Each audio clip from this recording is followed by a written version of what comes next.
ngasi Sisian Forum hoigi 1996-98 batch ariba Sisian Forum akoina mahi tamba singi hoigi chhatra singi education da motivate tawna lejaram ba khoi groups na ngasi chongthorok laga me gi tang ahum dagi thokliba Manipur thokliba component oiba hoigi mapan dagi lakpa mioi kharana losing dagi lamjing dagi misunderstanding leiduna thokliba irang asida khoi asol pan nanglaba isinau singi ई सिंह दो अखोइना पीननबा अखोइना दान तब लाक्सबनी अखोइगी लेबा सिगी मणिपुर गे निंगबा अखोइगी नंखै सिंगसिबु ngakhliba adugum laba ngamkhai singbu na senariba akhoi isnau singduna lanthengna tingliba ई सिंह दुबु अखोइना खरदो सो अखोइगी इसाद चेले बिलिक सिंगसिना मखोइगी दमकता दान तौजरगा मखोइगी चंगसलिबा खोंजंग अदु अखोइना support तौजबोइना अखोइना ई सि दान तौजबनी मणिपुर गी लैंगाक अमदि भारत लैंगाक नसु हाइरिबा पुन्ना हिमिनबगी वखलोन सिदा याम थोना मणिपुर गी ओइबा हाना लाइनो फिल्म हंजन हनबिनबा अदुग लोइनेना मणिपुर गी इसिनाउ सिंगसु थोपिरकलगा इसा इसा गी ई सिंगदु पिबिदुना सुमाइना अखोइगी मणिपुर गी अपुनबगे सत्तम ngangnab honoriba isinau singdudagi masadagi tagi bekheng singdo isa isa da yarba E singdudagi drop on to sumaten panguduna manipur wa hani film da jalana honabada kathotna cheliba isinau singsida support to biu moren support to biu E piduna su mokoi hakchang da thongna hapiu amadi haribu sing akoina kathok chariba sumai tawna akoi manipur ga langang su kathok biu yauna na solution problem honabi habsima Sisian Forum gi maikai dagi thamjage thank you ai sagi ming agom cha singkhai कोई Sisian Forum की नाकंदले लुबसना की कोई हुई general secretary आइना हाना मांगदे general secretary पुजरम बनी कोई लेबु सिंह जे कोई Sisian Forum की वॉलंटियर सिंह आतन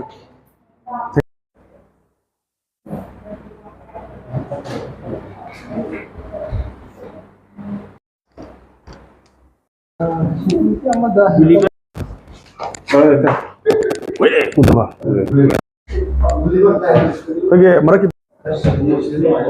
साइ मरुम तो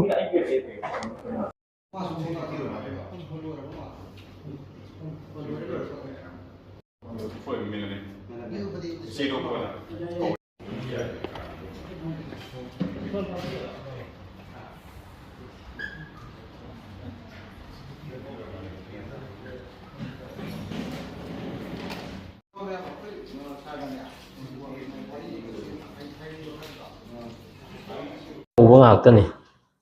akhoi blood si dispose of the blood to yon wagi dinate ko ma akoina service charge na ama lawi reagent laibagi khara handanna ba adugi recovery gi adu chilari component gi khara tongni na government gi ga akhoi ga changdanna badadi akoina khidang yamakani aduga government da blood donor singi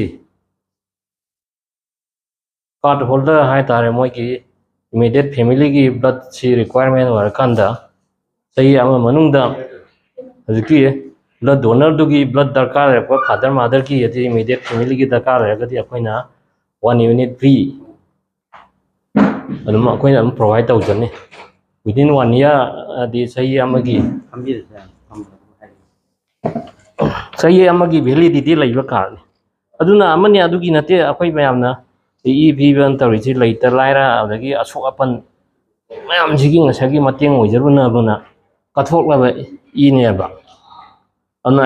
अखोइ जुंगा छि मैमना पिबिरमी से होजिकान गे injury मैम accident अदगी तौरीबा फिबम जिगी सिदैसदा ngasi khangde hayeng khangde hata ई वालाउन मैम दरकार लेरकनी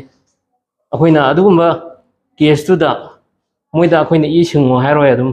ꯑꯩꯈꯣꯏꯅ ꯊꯣꯛꯄ ꯌꯥꯔꯤꯕ ꯃꯤꯒꯤ ꯄꯨꯟꯁꯤꯗꯨ ꯀꯜꯍꯧꯅꯕ ꯑꯗꯨꯝ ꯐ꯭ꯔꯤꯗ ꯑꯗꯨꯝ ꯄꯤꯊꯣꯔꯛꯀꯗꯣꯏꯅꯤ ꯐ꯭ꯔꯤꯗꯤ ꯉꯁꯥꯏꯒꯤ ꯕ꯭ꯂꯗꯇꯨ ꯔꯤꯄ꯭ꯂꯦꯁꯃꯦꯟ ꯑꯩꯈꯣꯏ ꯀꯩꯁꯨ ꯍꯥꯏꯖꯔꯣꯏ ꯇꯧꯕꯇꯕꯨ ꯁꯥꯔꯚꯤꯁ ꯆꯥꯔꯖꯇꯕꯨ ꯃꯥꯅ ꯏꯁꯤ ꯄ꯭ꯔꯣꯁꯦꯁꯤꯡ ꯇꯧꯕꯗ ꯄꯩꯁꯥ ꯈꯔ ꯆꯪꯕꯅꯤꯅ ꯑꯗꯨꯒꯤ ꯐꯤꯗꯤ ꯈꯔ ꯑꯗꯨꯝ ꯑꯩꯈꯣꯏꯅ ꯀ꯭ꯂꯦꯝ ꯇꯧꯔꯛꯀꯅꯤ ꯁꯤꯒꯤ ꯐꯤꯁꯦ ꯀꯌꯥꯃꯨꯛ ꯑꯣꯏꯒꯦ ꯐꯤꯁꯦ ꯀꯌꯥꯃꯨꯛ ꯑꯣꯏꯒꯦ ꯐꯤꯁꯦ ꯃꯥꯏ ꯕ꯭ꯂꯗ ꯀꯝꯄꯣꯅꯦꯟꯗꯨꯒꯤ 1,500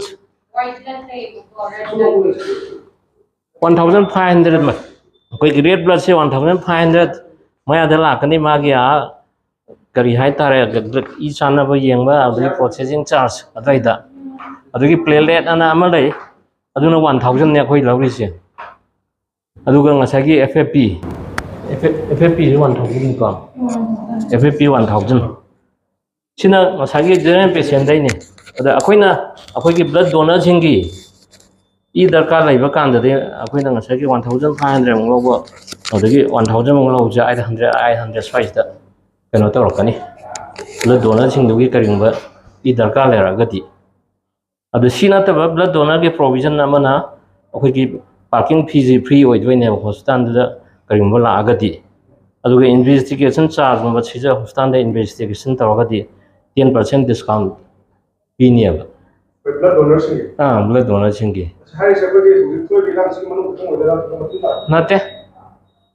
ꯍꯧꯖꯤꯛꯀꯤ ꯃꯥꯁꯤ ꯔꯤꯒꯨꯂꯔ ꯗꯣꯅꯔꯁꯤꯡꯒꯤ ꯃꯥꯒꯤ ꯑꯗꯨꯒꯤ ꯚꯦꯂꯤꯗꯤꯇꯤ ꯄꯤꯔꯠꯇꯨꯒꯤꯗ ꯑꯗꯨꯝ ꯔꯤꯒꯨꯂꯔ ꯗꯣꯅꯔ ꯑꯣꯏꯔꯒꯗꯤ ꯑꯗꯨꯝ ꯂꯥꯏꯐ ꯂꯣꯡꯕꯨ ꯑꯣꯏꯔꯛꯀꯅꯤ ꯑꯗꯨꯒ ꯗꯣꯅꯔ ꯕꯦꯖꯗꯤ ꯄꯟꯗ꯭ꯔꯁꯨ ꯌꯥꯏ ꯁꯤꯗꯤ ꯗꯣꯅꯔ ꯕꯦꯖꯁꯤꯗꯤ ꯌꯨꯖꯨꯋꯦꯜꯂꯤ ꯇꯥꯏꯝ ꯇꯨ ꯇꯥꯏꯝ ꯄ꯭ꯔꯣꯒ꯭ꯔꯥꯝ ꯑꯃꯅꯤ ꯉꯁꯤ ꯏꯕꯤꯕꯁꯤꯡꯗꯨ ꯕꯦꯖ ꯑꯃꯃꯝꯗ ꯊꯦꯜꯂꯛꯑꯃꯅꯤ ꯑꯗꯨꯅ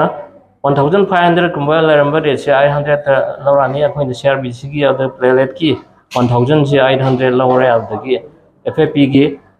1,000 ꯁꯤꯁꯨ 500 ꯑꯣꯏꯅ ꯂꯧꯔꯅꯤ ꯁꯤꯅ 50% ꯑꯣꯏꯅ ꯄꯤꯔꯦ ꯗꯤꯁꯀꯥꯎꯟ ꯑꯩꯈꯣꯏꯅ ꯗꯣꯅꯔꯁꯤꯡꯒꯤꯗꯃꯛꯇ ꯈꯤꯇꯪ ꯕꯤꯅꯤꯐꯤꯠꯁ ꯄꯤꯕꯕꯨ ꯁꯤꯒꯤꯁꯦ ꯑꯗꯨꯒ ꯃꯁꯤꯒꯤ ꯕ꯭ꯂꯗꯁꯤꯅ ꯑꯩꯈꯣꯏꯒꯤ ꯑꯋꯥ ꯑꯅꯥ ꯑꯁꯣꯛ ꯑꯄꯟ ꯏꯟꯖꯨꯔꯤ ꯃꯌꯥꯝ ꯑꯃꯗ ꯑꯩꯈꯣꯏꯅ ꯑꯦꯅꯤ ꯗꯔꯀꯥꯔ ꯂꯩꯔꯛꯄ ꯃꯇꯝꯗ ꯑꯩꯈꯣꯏꯅ ꯌꯥꯝ ꯊꯨꯅ ꯑꯣꯔ ꯑꯗꯨꯝ ꯄꯤꯊꯣꯛꯄ ꯉꯝꯅꯕ ꯃꯌꯥꯝꯅ ꯏ ꯗꯥꯟ ꯇꯧꯕꯤꯔꯝꯃꯤꯁꯤ ꯃꯌꯥꯝꯒꯤ ꯑꯣꯕꯖꯦꯛꯇꯤꯞꯁꯨ ꯑꯗꯨ ꯑꯣꯏꯔꯝꯒꯅꯤ ꯑꯗꯣ ꯑꯩꯈꯣꯏꯒꯤ ꯁꯤꯗ ꯍꯣꯁꯄꯤꯇꯥꯜꯒꯤ ꯔꯤꯒꯨꯂꯔ ꯗꯣꯅꯔ ꯑꯣꯏꯅꯕꯒꯤꯗꯃꯛꯇ ꯀꯥꯔꯗ ꯑꯃ ꯁꯥꯒꯗ꯭ꯔꯥ ꯅꯠꯇ꯭ꯔꯒ ꯁꯤꯁꯇꯦꯝ ꯐꯣꯔꯝꯅ ꯑꯩꯈꯣꯏꯅ ꯍꯧꯖꯤꯛ ꯒ꯭ꯔꯨꯞ ꯂꯥꯛꯆꯔꯤꯁꯦ ꯑꯩꯈꯣꯏ ꯃꯇꯝ ꯃꯇꯝꯒꯤ ꯑꯣꯏꯅ ꯑꯗꯨꯝ ꯄꯤꯌꯦꯕ ꯂꯩꯕꯥꯛꯀꯤ ꯗꯔꯀꯥꯔ ꯂꯩꯔꯛꯄꯗꯁꯨ ꯑꯗꯨꯒ ꯑꯩꯈꯣꯏ ꯏꯆꯝ ꯆꯝꯕ ꯀꯩꯅꯣ ꯄ꯭ꯔꯣꯁꯦꯁ ꯑꯃꯒꯤꯗꯁꯨ ꯑꯗꯨꯝ ꯄꯤꯊꯣꯛꯑꯦꯕ ꯀꯥꯔꯗ ꯑꯃꯒ ꯁꯥꯔꯇꯤꯐꯤꯀꯦꯠ ꯑꯃꯒ ꯄꯤꯔꯛꯀꯅꯤ ꯀꯩꯅꯣ ꯇꯧꯈ꯭ꯔꯣ ꯗꯣꯅꯔ ꯀꯥꯔꯗ ꯑꯃ ꯄꯤꯌꯦꯕ ꯑꯗꯨꯝ ꯍꯥꯏꯗꯤ ꯗꯣꯅꯦꯁꯟ ꯇꯧꯔꯤ ꯈꯨꯗꯤꯡꯒꯤ ꯑꯗꯨꯗ ꯃꯥꯒꯤ ꯕ꯭ꯂꯗ ꯒ꯭ꯔꯨꯞꯄꯤꯡ ꯑꯗꯒꯤ ꯃꯥꯒꯤ ꯚꯥꯏꯇꯦꯜꯁ ꯀꯩꯀꯩ ꯃꯌꯥꯝ ꯗꯤꯇꯦꯜꯁꯨ ꯏꯌꯦꯕ ꯑꯗꯨ ꯅꯠꯇꯅ ꯁꯥꯔꯇꯤꯐꯤꯀꯦꯠꯁꯨ ꯑꯗꯨꯝ ꯄꯤ ꯑꯦꯄ꯭ꯔꯤꯁꯤꯌꯦꯁꯟ ꯁꯥꯔꯇꯤꯐꯤꯀꯦꯠ ꯑꯩꯈꯣꯏꯅ ꯁꯤꯗ ꯄꯤ ꯂꯥꯛꯄꯗ ꯁꯨꯝ ꯃꯥꯒꯤ ꯄ꯭ꯔꯤꯄꯦꯌꯔ ꯃꯇꯨꯡ ꯏꯟꯅ ꯔꯤꯒꯨꯂꯔ ꯑꯣꯏꯔꯛꯇꯣꯏꯅꯦ ꯑꯣꯏꯔꯛꯇꯣꯏꯅꯦ ꯏꯔꯛꯇꯄꯣꯁ ꯏꯔꯛꯇꯣꯁꯅꯁꯨ ꯂꯩꯌꯦꯕꯀꯣ ꯑꯣꯟꯂꯥꯏꯟꯗ ꯑꯗꯨꯗꯁꯨ ꯆꯟꯗꯣꯏꯅꯦꯕ ꯑꯩꯈꯣꯏ ꯍꯥꯏꯅ ꯅꯦꯛꯁ ꯀꯟꯖꯤꯀ꯭ꯌꯨꯇꯤꯚꯂꯤ ꯑꯩꯈꯣꯏꯗꯤ ꯑꯗꯨꯝ ꯆꯍꯤ ꯑꯃꯒꯤ ꯑꯣꯏꯅ ꯑꯩꯈꯣꯏꯒꯤ ꯌꯥꯏ ꯄꯤꯕ ꯌꯥꯏꯑꯕ ꯍꯧꯖꯤꯛꯀꯤ ꯐꯣꯂꯣ ꯇꯧꯕꯗꯒꯤ ꯁꯤ ꯗꯣꯅꯔ ꯀꯥꯔꯗꯇꯨꯗ ꯑꯗꯨꯝ ꯐꯣꯂꯣ ꯑꯞ ꯂꯩꯌꯦꯕ ꯍꯥꯏꯗꯤ ꯁꯤꯔꯤꯌꯦꯜ ꯂꯥꯏꯟ ꯂꯥꯛꯆꯔꯣꯏꯕꯀꯣ ꯑꯩꯈꯣꯏꯅ ꯇꯥꯏꯃꯤꯡ ꯑꯃ ꯂꯦꯞꯄꯒ ꯑꯩꯈꯣꯏꯅ ꯂꯥꯛꯆꯒꯦ ꯍꯥꯏꯕ ꯑꯗꯨꯒꯤ ꯄ꯭ꯔꯣꯁꯤꯗꯤꯌꯣꯔ ꯃꯤꯅꯤꯃꯝ ꯒꯦꯞꯇꯤ ꯊꯥ 3ꯗꯤ ꯊꯝ ꯇꯥꯕꯅꯤ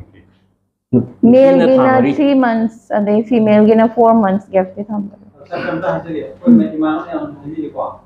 ꯑꯩꯈꯣꯏꯁꯦ ꯆꯍꯤꯒꯤ ꯑꯣꯏꯅ ꯀꯦꯂꯦꯟꯗꯔ ꯑꯃ ꯂꯩꯖꯩꯑꯕ ꯆꯍꯤ ꯄꯤꯕꯒꯤ ꯑꯩ ꯅꯨꯃꯤꯠꯇ ꯄꯤꯒꯦ ꯍꯥꯏꯅ ꯑꯩꯈꯣꯏꯒꯤ ꯁꯥꯔꯁꯨꯁꯥꯟ ꯃꯍꯥꯔꯥꯖꯀꯤꯀꯣ ꯄꯣꯛꯄ ꯅꯠꯇ꯭ꯔꯒꯅ ꯂꯩꯒꯗꯕ ꯅꯨꯃꯤꯠꯇ ꯑꯗꯨꯒꯤꯗꯣ ꯑꯩꯈꯣꯏꯅ ꯄꯥꯝꯖꯕꯁꯦ ꯑꯩꯈꯣꯏꯒꯤ ꯍꯧꯔꯛꯐꯝ ꯑꯣꯏꯔꯤꯕ ꯑꯩꯈꯣꯏꯒꯤ ꯁ꯭ꯀꯨꯜꯁꯦ ꯁꯤꯗ ꯇꯧꯕ ꯆꯥꯕꯒꯤ ꯈꯨꯗꯣꯡꯆꯥꯕ ꯂꯩꯕꯤꯔꯒꯗꯤ ꯅꯨꯃꯤꯠꯇ ꯆꯍꯤ ꯑꯃꯗ ꯑꯃꯨꯛꯇꯪ ꯍꯥꯏꯇꯥꯔꯦ ꯍꯣꯏ ꯑꯗꯨ ꯀꯦꯂꯦꯟꯗꯔꯗꯨꯁꯨ ꯑꯩꯈꯣꯏꯗ ꯑꯗꯨꯒꯤ ꯀꯦꯂꯦꯟꯗꯔꯗꯨ ꯉꯁꯥꯏꯒꯤ ꯗꯦꯠ ꯑꯦꯟ ꯗ ꯏꯌꯥꯔꯗꯨ ꯑꯩꯈꯣꯏꯅ ꯐꯖꯅ ꯑꯩꯈꯣꯏꯗ ꯏꯟꯐꯣꯔꯝ ꯇꯧꯔꯒꯗꯤ ꯑꯩꯈꯣꯏꯗꯁꯨ ꯃꯥꯔꯛ ꯇꯧꯕ ꯊꯝꯒꯅꯤ 1 week ahead ꯀꯨꯝꯕꯗ ꯍꯥꯏꯕꯤꯔꯛꯑꯣ ꯂꯦꯇꯔ ꯍꯦꯛꯇ ꯑꯦꯄ꯭ꯂꯤꯀꯦꯁꯟꯒꯨꯝꯕ ꯑꯃ ꯑꯗꯨ 1 ꯑꯗꯨꯝ month ꯌꯥꯅꯤ ꯀꯨꯝꯕ ꯃꯃꯥꯡꯗ ꯍꯥꯏꯔꯛꯑꯣ ꯃꯤ ꯑꯇꯣꯞꯄꯅ ꯍꯥꯟꯈ꯭ꯔꯗꯤ ꯀꯩꯅꯣ ꯇꯧꯕ ꯀ꯭ꯔꯥꯏꯇꯦꯔꯤꯌꯥ ꯑꯃ ꯁ꯭ꯄꯦꯁꯤꯐꯤꯛ ꯗꯣꯅꯔꯁꯤ ꯀꯌꯥꯃꯨꯛ ꯑꯦꯠꯂꯤꯁ ꯀꯦꯝ ꯁꯤ ꯃꯇꯝꯗ ꯗꯣꯅꯔ ꯁꯤ ꯌꯧꯗ꯭ꯔꯒꯗꯤ ꯍꯥꯏꯕꯒꯤ ꯑꯩ ꯂꯩꯖꯕ ꯑꯗꯨꯒꯨꯝꯕ ꯃꯤ 10ꯗꯒꯤꯗꯤ ꯀꯦꯝ ꯑꯗꯨꯝ ꯅꯨꯡꯉꯥꯏꯕ꯭ꯔꯥ 10 ꯅꯨꯡꯉꯥꯏꯕ꯭ꯔꯥ sometimes yawi na ꯑꯗꯨꯒꯨꯝꯕ ꯌꯥꯝ ꯊꯣꯏꯅ ꯂꯩꯇꯦꯗ ꯑꯗꯨꯕꯨ ꯒꯦꯝ ꯑꯃ ꯁꯤꯜꯂꯝꯅꯤꯅ ꯑꯩꯈꯣꯏ ꯁꯤꯗꯩ ꯆꯠꯊꯣꯛ ꯆꯠꯁꯤꯟ ꯇꯧꯔꯒꯗꯤ 30 20 ꯃꯤꯅꯤꯃꯝ ꯌꯧꯗ꯭ꯔꯒꯗꯤ ꯅꯨꯡꯉꯥꯏꯔꯣꯏ ꯌꯥꯝꯗ꯭ꯔꯒꯁꯨ ꯌꯥꯏꯑꯕ ꯑꯗꯨ ꯌꯥꯝꯗ꯭ꯔꯒꯗꯤ ꯁꯤꯗ ꯇꯧꯕꯅꯗꯤ ꯁꯤꯗ ꯇꯧꯕꯅ ꯑꯗꯨꯅꯗꯤ ꯐꯩ. ꯐꯦꯁꯤꯂꯤꯇꯤꯗꯣ ꯐꯩ. ꯑꯩꯈꯣꯏꯒꯤ ꯁꯤꯗ ꯍꯧꯖꯤꯛ ꯑꯩꯈꯣꯏꯒ ꯁꯤꯒꯤ ꯐ꯭ꯂꯠ ꯀꯂꯦꯛꯁꯟ ꯃꯇꯥꯡꯗ ꯀꯟꯇꯦꯛ ꯇꯧꯔꯛꯑꯕ ꯃꯔꯝ ꯍꯣꯏ ꯁꯤꯌꯔ ꯇꯧꯖꯔꯛ ꯅꯝꯕꯔꯗ ꯆꯤꯝꯐꯥꯗꯤ ꯄꯨꯗ꯭ꯔꯦ ꯑꯗꯣ ꯁꯤꯌꯔ ꯇꯧꯖꯔꯛ. ꯑꯩ ꯗꯣꯅꯔꯃꯛꯇꯤ ꯅꯠꯆꯗꯦꯕꯀꯣ ꯃꯦꯗꯤꯌꯥꯒꯤ ꯑꯃ ꯂꯥꯛꯄꯅꯦ ꯖꯁ ꯃꯌꯥꯝ ꯈꯪꯅꯤꯡꯕ ꯍꯥꯏꯇꯥꯔꯦ ꯑꯩꯈꯣꯏꯒꯤ ꯑꯩꯁꯦ ꯗꯣꯅꯔ ꯑꯃꯅ ꯁꯤꯁꯦ ꯍꯣꯁꯄꯤꯇꯥꯜꯁꯤꯗ ꯔꯤꯒꯨꯂꯔ ꯗꯣꯅꯔ ꯑꯃ ꯑꯣꯏꯅ ꯍꯥꯏꯇꯥꯔꯦ 3 times or 4 times ꯄꯤꯔꯀꯥꯟꯁꯤꯗ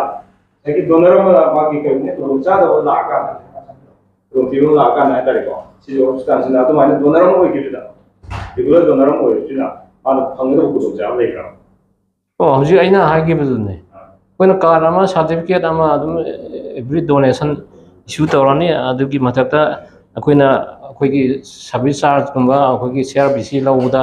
ꯃꯌꯥꯝꯗꯒꯤ 1500 ꯃꯨꯛ ꯂꯧꯔꯝꯕꯗꯣ 800 ꯇꯥꯔꯛꯑꯅꯤ ꯑꯗꯨ ꯉꯁꯥꯏꯒꯤ प्लेलेट 1000 ꯍꯥꯏꯔꯕꯗꯨ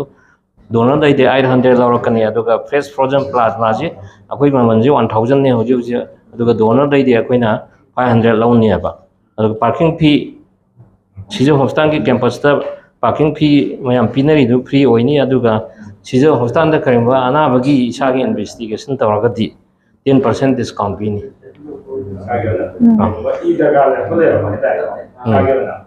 ꯑꯩꯁꯤ ꯔꯤꯒꯨꯂꯔ ꯗꯣꯅꯔ ꯑꯃꯅꯦꯕ ꯑꯗꯨꯒ ꯏꯁꯥꯒꯤ ꯑꯣꯏꯅ ꯈꯨꯗꯣꯡ ꯊꯤꯕ ꯑꯃ ꯂꯥꯛꯑꯦ ꯑꯗꯨꯗꯁꯨ ꯐꯦꯁꯤꯂꯤꯇꯤꯁ ꯑꯗꯨꯅ ꯍꯥꯟꯅ ꯄ꯭ꯔꯥꯏꯌꯣꯔꯤꯇꯤ ꯄꯤꯅꯤꯕ ꯍꯥꯏꯗꯤ ꯏꯚꯟ ꯏꯁꯥ ꯅꯠꯇ꯭ꯔꯁꯨ ꯔꯤꯂꯦꯇꯤꯚꯁ ꯍꯥꯏꯇꯥꯔꯦ ꯐꯦꯃꯤꯂꯤ ꯑꯗꯨꯒꯨꯝꯕꯗꯁꯨ ꯄꯤꯅꯤ.